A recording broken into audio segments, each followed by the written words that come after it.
At the edge of dawn, a young girl stands at the mud brick threshold of her home, a worn school bag on her shoulder. Our friend waits by the mango tree. Behind her, the only world she has ever known. Ahead, the unknown city, bright and terrifying as a new sun.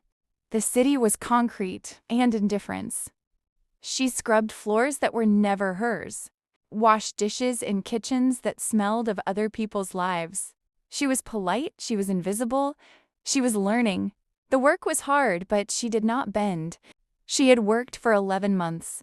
A friend of the family arrived on a Thursday. He wore a pressed blue shirt, drove a silver car with tinted windows, and laughed at something before he even got through the door. A big, easy laugh, the kind she had never heard from men who worked as hard as her father did.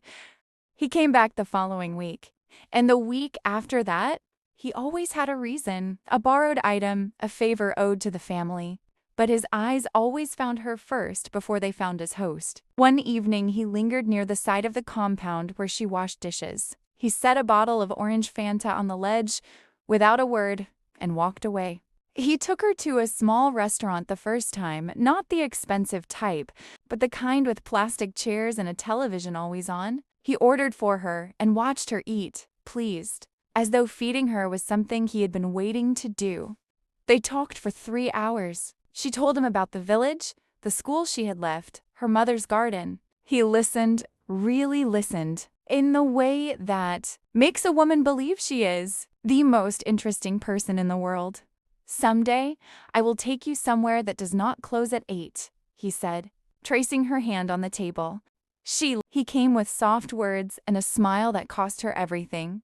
She did not know about the wife, or perhaps she did not want to. He gave her tenderness and she gave him trust. When she discovered the truth, her belly was already round with the proof of what she had believed in.